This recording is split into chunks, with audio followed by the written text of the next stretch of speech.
अस्सलाम वालेकुम नाज़रीन, मैं हूं सलवा स्नैन और आप देख रहे हैं सूर्या न्यूज़ HD।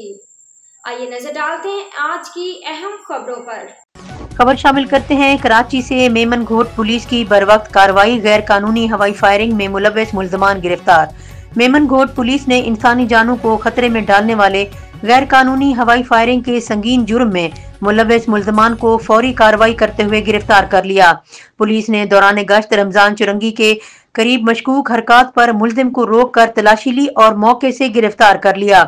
मुल्जिम के कब्जे से हवाई फायरिंग में इस्तेमाल होने वाला पिस्टल, इम्यूनेशन, 900 से जायद चलीदा खोल और 300 से जायद सिक्के बरामद हुए।